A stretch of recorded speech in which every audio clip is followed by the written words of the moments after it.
हम इस चैप्टर के अंदर बहुत कुछ पढ़ चुके हैं।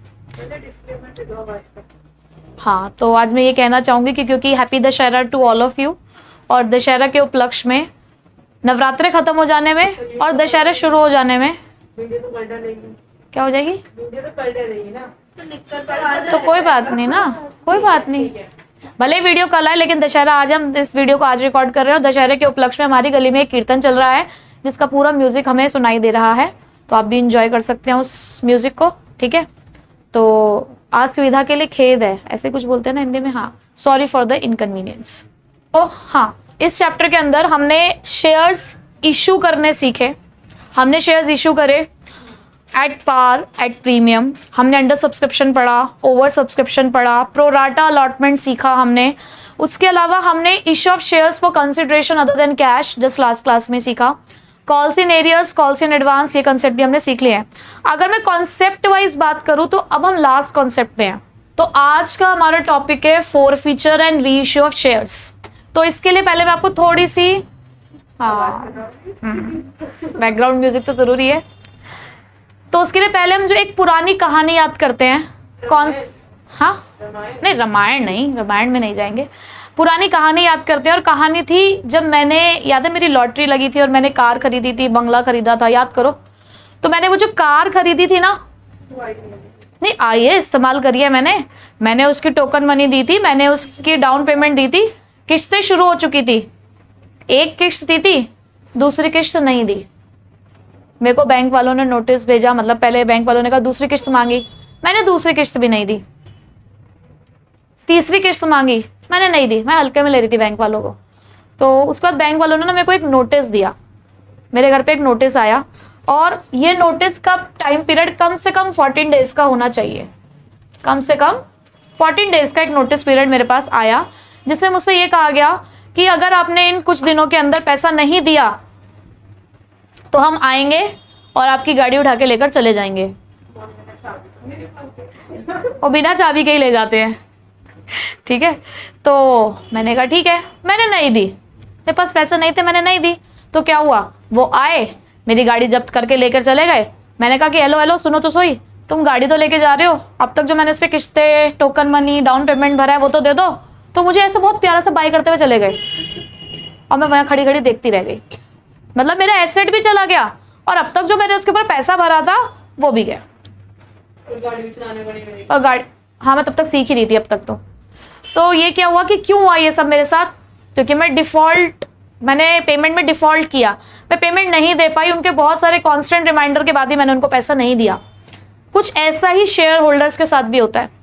हम उनसे इंस्टॉलमेंट पे पैसा मांग रहे होते हैं ना, हम उनको भी एक टाइम पीरियड देते हैं कि पैसा दे दो, अगर अब नहीं दिया तो आप पैसा दे दो, आगे दे दो। जब वो नहीं देते तो हमें भी उन्हें कम से कम 14 दिन का एक नोटिस पीरियड देना पड़ता है। और अगर उस टाइम पीरियड के अंदर वो हमें पैसा नहीं देते हैं तो हम उनके शेयर्स को जब्त कर लेते हैं। अब यहाँ पे ये कोई एक ऐसा एसेट तो है नहीं मैं उनके घर से जाकर उठा के ले आऊं। तो यहाँ पर क्योंकि हम ऑनरशिप दे रहे होते हैं तो हम उनकी ऑनरशिप को कैंसिल कर देते हैं। तो उसी वर्ड को यहाँ पर बोला जाता है फोरफीचर। फोरफीचर मतलब the cancellation of shares. Forfeiture मतलब कैंसिलेशन ऑफ शेयर्स, कि आपके नाम की जब तक हमने ऑनरशिप ट्रांसफर करी थी वो ऑनरशिप अब आपसे लेकर हम कैंसिल कर देते हैं। और सेम काम यहाँ पर भी होता है, ऑनरशिप भी हमारे हाथ में वापस आ चुकी होती है और अब तक आपने उन शेयर्स के ऊपर जो भी पैसा दिया होता है वो भी कंपनी का हो जाता है। ठीक है, कॉन्सेप्ट क्लियर कि फोरफीचर होता क्या है। अब बैंक वालों ने जो मेरी गाड़ी मेरे पास से जब्त करके लेके रखी हुई थी, क्या वो सारी गाड़ी ऐसे कितने लोगों से लेकर इकट्ठी करते होंगे, क्या लाइन लगा रखी होगी उन्होंने वहां पे, क्या करते होंगे वो उसका फर्दर आगे बेच देते होंगे, वो आगे उन चीजों का ऑक्शन कर देते हैं, नीलामी कर देते हैं उन चीजों की, यानी कि उनको आगे रीसेल कर दिया जाता है। तो यहाँ पर मैंने भी तो शेयर्स लेके रखे हुए हैं ना, हम भी उन शेयर्स को क्या कर देते हैं आगे फर्दर री इशू। अच्छा, जब उन्होंने वो गाड़ी दोबारा बेची होगी किसी को, फिर से इंस्टॉलमेंट में बेची होगी, क्या वो वन टाइम पेमेंट में बेची जाती है। इसी तरीके से जब यहाँ पर भी शेयर्स अब दोबारा री इशू होंगे तो लमसम में होंगे, वन टाइम पेमेंट ही होगी अब। ठीक है, तो अब हम पढ़ते हैं कंसेप्ट फोरफीचर री इशू कंपनीज में कैसे होता है। तो अब एंट्रीज क्या होती हैं, देखो आपने शेयर्स को दो तरीके से इशू किया होगा, या तो पार पे या फिर प्रीमियम पे। तो अगर आपने शेयर पार पे इशू कर रखा होगा तो एंट्री क्या होगी। दूसरी बात, अब आप ये भी याद करो कि जब आपने शेयर्स इशू करे थे तो आपने शेयर कैपिटल को क्रेडिट किया था या डेबिट किया था, क्रेडिट किया था।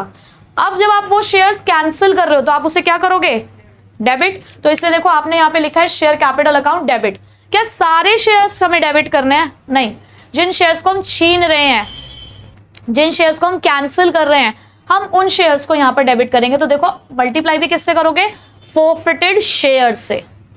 फॉरफिटेड शेयर्स इनटू मैंने लिखा कॉल्ड अप अमाउंट।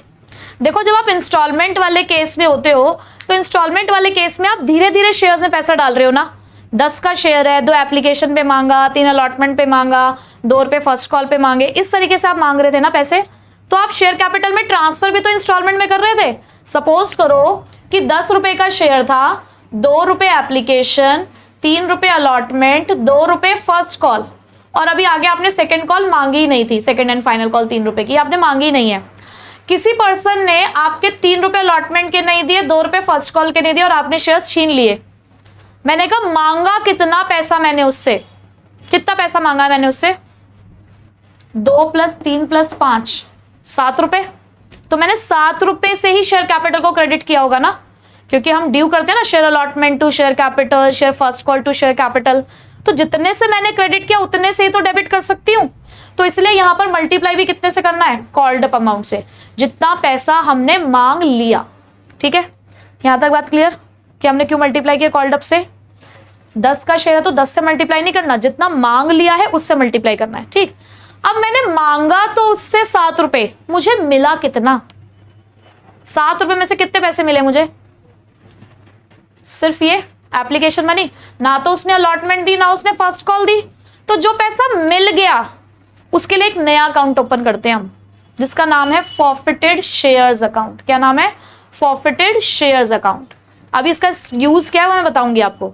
तो हमने जो पैसा उन पे रिसीव कर लिया है शेयर्स पे, कौन से शेयर्स पे? जिन शेयर्स को हमने छीन लिया है, तो वो पैसा किस पे जाएगा? फॉरफिटेड शेयर्स में। और जो पैसा हमें नहीं मिला, जैसे मैंने कहा ना कि अलॉटमेंट नहीं मिली, फर्स्ट कॉल नहीं मिली, तो आप यहां लिख दोगे to share allotment account, to share call account. और अगर आपने क्वेश्चन में कॉल्स इन एरियर्स का अकाउंट ओपन कर रखा है तो नाम नहीं लिखोगे, फिर सीधे टू कॉल्स इन एरियर्स लिखोगे। ठीक है, या तो ये लिखा जाएगा या कॉल्स इन एरियर्स। अगर आपने क्वेश्चन में कॉल्स इन एरियर्स ओपन किया था अकाउंट तो कॉल्स इन एरियर्स का नाम लिखोगे, नहीं किया है तो जो कॉल का नाम है वही कॉल का नाम आप एज इट इज यहां पर लिख दोगे। ठीक, now what is the use of this forfeited shares account? ये क्या है? देखो, मैंने जिस शेयर को कैंसिल करके अपने पास रखा, उसका अब तक का जो पैसा है मेरे पास, मैं उसे किस पर्पस के लिए इस्तेमाल कर सकती हूँ? मैं उसे किस पर्पस के लिए इस्तेमाल कर सकती हूँ? ये नहीं कि मैं उसे किसी भी पर्पस के लिए इस्तेमाल कर सकती हूँ, ऐसा नहीं कर सकती मैं। मुझे वो शेयर्स फर्दर रीसेल करने हैं, और रीसेल करने पे हो सकता है कि मुझे लॉस हो जाए। ऐसा भी हो सकता है कि जितने का मेरा शेयर है उतने का ही चला जाए। ऐसा भी हो सकता है कि शेयर जितने का है उससे ज्यादा पे चला जाए। अगर ज्यादा पे चला जाएगा तो वो तो मेरे लिए प्रॉफिट है, जो कि मेरे लिए कैपिटल प्रॉफिट होता है। मैं कैपिटल रिजर्व में ट्रांसफर कर दूंगी। ये सारा का सारा पैसा मेरे लिए एक तरीके से प्रॉफिट है ना फिलहाल, क्योंकि शेयर्स भी मेरे पास आ गए, पैसा ही मेरे पास आ गया। अभी फिलहाल प्रॉफिट नहीं है, लेकिन ये मेरा अभी मेरी लाइबिलिटी है। जब तक ये पैसा, जब तक जिन शेयर्स को आपने छीन कर, जब तक आपने शेयर्स को कैंसिल करके री इशू ना कर दिया हो, तब तक इस पैसे का इस्तेमाल आप नहीं कर सकते, तब तक आपके लिए प्रॉफिट नहीं है। जिस दिन आपने इन शेयर्स को री इशू कर दिया, तब भी आपके पास अगर इसके अंदर पैसा बच गया तो वो आपके लिए प्रॉफिट है, तब वो जाता है कैपिटल रिजर्व में। कहां चला जाता है? कैपिटल रिजर्व में। उसके बाद बेचने पे लॉस भी तो हो सकता है, तो उस लॉस की भरपाई ना मैं इस पैसे से कर लेती हूं। भाई ये पैसा हमारे लिए एक्स्ट्रा ही तो है, शेयर्स तो है हमारे पास, उसका पैसा भी हमने इकट्ठा कर रखा है। रीसेल करने पे कल को अगर हमें नुकसान हो गया तो उस नुकसान को यहां से निकाल लेंगे। और जरूरी थोड़ी कि जितना पैसा उतना पूरा ही नुकसान हो जाएगा, कम का नुकसान हुआ तो बाकी बचा हुआ फिर से हमारे लिए प्रॉफिट है, वो कैपिटल रिजर्व में। ठीक है, तो इसका इस्तेमाल किया जाएगा एट द टाइम ऑफ री इशू। और अगर इसका इस्तेमाल नहीं हुआ तो ये पूरा का पूरा हमारे लिए कैपिटल प्रॉफिट है, और कैपिटल प्रॉफिट कहां चले जाते हैं? Capital reserve. अगर आपने शेयर्स इशू प्रीमियम पे किए हुए हो तो, ये तो पार का केस था। अगर प्रीमियम पे इशू किए होंगे तो दो कॉन्सेप्ट अराइज होते हैं, आपको प्रीमियम मिल गया है, आपको प्रीमियम नहीं मिला है। प्रीमियम मिल गया या प्रीमियम नहीं मिला है। अगर प्रीमियम मिल गया है तो कोई दिक्कत नहीं है। क्यों? क्योंकि देखो आपने ना प्रीमियम का अकाउंट सेपरेट ओपन कर रखा होता है। क्या होती है? Entry share allotment account debit to share capital to securities premium. और जब मिल जाता है तो बैंक टू शेयर अलॉटमेंट, कहानी वहीं खत्म हो जाती है।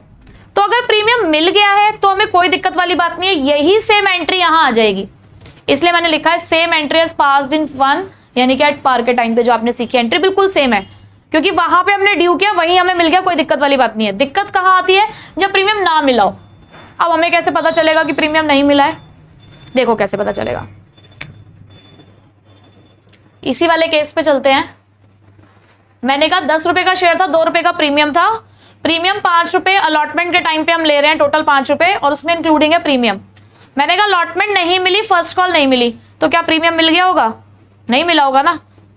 जिस कॉल पे आप प्रीमियम मांग रहे हो, अगर वो कॉल ही नहीं मिली तो इसका मतलब प्रीमियम भी नहीं मिला। पता चल गया कि प्रीमियम रिसीव नहीं हुआ।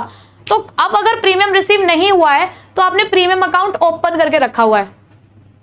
आपने करा ना share allotment account debit to share capital to securities premium account, credit कर रखा है ना।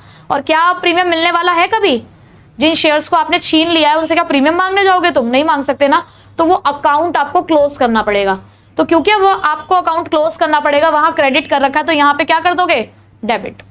शेयर कैपिटल तो डेबिट करना ही एज इट इज, जो यहाँ सीखा आपने, बस सिक्योरिटीज प्रीमियम अकाउंट और आप यहाँ पे डेबिट कर दोगे, क्योंकि प्रीमियम रिसीव नहीं हुआ है।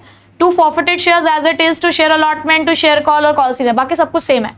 बस यहाँ अलॉटमेंट में प्रीमियम इंक्लूड करके लिखना है। और अगर आपको प्रीमियम मिल चुका है तो आपको प्रीमियम इंक्लूड नहीं करना होता। अगर प्रीमियम मिल गया तो प्रीमियम को देखना भी नहीं, आंख बंद कर लेना उसे देख के। अगर मिल गया है तो, नहीं मिला है तो वो डेबिट में भी उसका इफेक्ट जाएगा, क्रेडिट में भी उसका इफेक्ट जाएगा। समझ आ गई बात? Concept clear? अब री इशू देख लेते हैं। तो री इशू ऑफ शेयर्स, अब हमने ये तो देख लिया कि शेयर्स फॉरफिट कैसे करने हैं, अकाउंटिंग ट्रीटमेंट हमने देख लिया। अब जो शेयर्स हमने फॉरफिट कर लिए हैं, अब उन्हें री इशू करना है। अब री इशू 3 तरीके से कर सकते हैं, एट पार, एट प्रीमियम, तीसरा, अब तक तो आपने ये सीखा ना, एट पार एट प्रीमियम। री इशू एट लॉस और एट डिस्काउंट पर भी हो सकता है। अब आप कहोगे कि हम आपने अपनी बात को ही कॉन्ट्राडिक्ट किया कि आपने हमें सेक्शन 53 पढ़ाया था और उसमें आपने ये कहा था कि डिस्काउंट पे शेयर्स इशू नहीं होते हैं। मैं अभी भी उसी बात को कहती हूँ कि डिस्काउंट पे शेयर्स इशू नहीं होते हैं। हमारा जो सेक्शन 53 है वो हमें अलाउड नहीं करता डिस्काउंट पे शेयर इशू करना। यहाँ हम शेयर्स डिस्काउंट या लॉस पे इसलिए इशू कर पाते हैं क्योंकि इसकी भरपाई के लिए हमारे पास पैसा रखा हुआ है। याद है ना फॉरफिटेड शेयर्स अकाउंट, वो हमारे पास रखा हुआ है, इसीलिए ये डिस्काउंट या लॉस पे इशू हो सकते हैं। तो इसकी कहानी थोड़ी सी और लंबी है, उसे बाद में देखेंगे, पहले इसको देख लेते हैं। आपने शेयर्स फॉरफिट कर रखे हैं, उन्हें री इशू करना, या वन टाइम पेमेंट होती है, तो कोई एप्लीकेशन, अलॉटमेंट, कॉल वॉल का कोई झंझट ही नहीं है। सीधे आपने बेचा, bank account debit to share capital, सीधा आपके पास पैसा आया, आपने शेयर्स दे दिए। पार पे था, नो प्रीमियम नो डिस्काउंट, तो कुछ और लिखना भी नहीं है। अगर वही चीज प्रीमियम पे है, bank account debit to share capital, premium के लिए टू सिक्योरिटीज प्रीमियम। जैसे कि 10 का शेयर 12 में जा रहा है, तो यहाँ पूरे 12 रुपए आए, यहाँ 10 और यहाँ 2 रुपए। ठीक, सिंपल। उसके बाद यहाँ आते हैं लॉस और डिस्काउंट वाले केस में। फिर से वही बात मैं बोलूंगी कि सेक्शन 53 हमें अलाउड नहीं करता डिस्काउंट पे इशू करना। बिल्कुल यही बात है, यहाँ पर भी हम डिस्काउंट पे इशू नहीं कर रहे हैं। हमारे पास से पैसा रखा हुआ है इस नुकसान को भरने के लिए, तो जितने तक का नुकसान है वो सिर्फ उसके बराबर हो सकता है जितना पैसा हमने रख रखा है। ध्यान से सुनिए, हमारे प्रीवियस वाले केस में 10 रुपए का शेयर था, 2 रुपए एप्लीकेशन के टाइम पे थे, 3 रुपए अलॉटमेंट के टाइम पे थे, फिर 2 रुपए फर्स्ट कॉल के टाइम पे थे। ठीक है, कितना पैसा आया हुआ था हमारे पास? सिर्फ एप्लीकेशन का, ना अलॉटमेंट दी ना फर्स्ट कॉल दी। कितना पैसा दिया है? सिर्फ 2 रुपए। तो ये 2 रुपए इकट्ठे होके रखे हुए ना हमारे पास, कौन से अकाउंट में? फॉरफिटेड शेयर्स में। तो अगर मुझे अब अपने शेयर्स को डिस्काउंट पे या लॉस पे री इशू करना है, तो मैं सिर्फ 2 रुपए तक का ही डिस्काउंट या लॉस बियर कर सकती हूँ। अगर उससे ज्यादा भी मैंने बेचा तो सेक्शन 53 आके खड़ा हो जाएगा कि हमने तो मना किया था डिस्काउंट पे नहीं इशू कर सकते। ये तो आपके पास पैसा रखा हुआ है, आप भरपाई कर पा रहे हो, इसलिए हमने अलाउड कर दिया है। आपके पास इससे ज्यादा पैसा नहीं है, इससे ज्यादा पे इशू नहीं कर, री इशू नहीं कर सकते आप। 2 रुपए से ज्यादा का डिस्काउंट आपको अलाउड नहीं है। यहां से हमें यह पता चला कि मैक्सिमम परमिसेबल डिस्काउंट की लिमिट कितनी है। मैक्सिमम परमिसेबल अमाउंट कितना है जो डिस्काउंट पे आप कर सकते हो? वो है amount equivalent to the forfeited shares. जितना पैसा आपने रिसीव कर रखा है उससे ज्यादा का डिस्काउंट आप नहीं दे सकते। ठीक है, ये बात समझ आ गई? तो यहां पर इसलिए एंट्री हो जाती है हमारी बैंक अकाउंट डेबिट, वहां फॉरफिटेड शेयर्स में अकाउंट क्रेडिट में है, तो यहां डेबिट करके उसको यूज कर लेते हैं टू शेयर कैपिटल। क्या आप एक शेयर को तीनों टाइम री इशू कर सकते हो? एक टाइम पे एक ही कॉन्सेप्ट हो सकता है ना, या तो पार पे होगा, या प्रीमियम पे होगा, या फिर लॉस पे होगा। चाहे आप किसी पे भी री इशू करो, ये कॉमन एंट्री लास्ट में करनी होती है। पार के बाद भी होती है, प्रीमियम के बाद भी होती है, लॉस के बाद भी होती है। ठीक है, अब ये कॉमन एंट्री है क्या? एंट्री है forfeited shares to capital reserve. आपने जिन शेयर्स को फॉरफिट करके री इशू कर दिया है, जिन शेयर्स को फॉरफिट करके री इशू कर दिया है, अगर अभी भी उसका थोड़ा पैसा बचा हुआ है तो वो आपके लिए गेन है, तो वो गेन कहां जाएगा? कैपिटल रिजर्व में। तो इसलिए एंट्री बनती है forfeited shares to capital reserve. जिन शेयर्स को फॉरफिट करके री इशू कर दिया है उन्हीं का पैसा कैपिटल रिजर्व में जाएगा। जैसे कि सपोज करो आपने 500 शेयर्स छीने, 300 बेचे, तो सिर्फ 300 पे बचा हुआ पैसा जाएगा यहाँ पे, क्योंकि 300 हम बेच चुके, उस पे अगर हमारे पास अभी भी कुछ पैसा बचा हुआ है तो वो जाना है। अभी भी 200 शेयर्स का पैसा हमारा फॉरफिटेड शेयर्स में रहेगा। ठीक है, तो ये मैंने लिखवा दिया, बाकी क्वेश्चन से आपको ज्यादा क्लियर हो जाएगा। कॉन्सेप्ट हम पढ़ चुके हैं फॉरफीचर और री इशू का।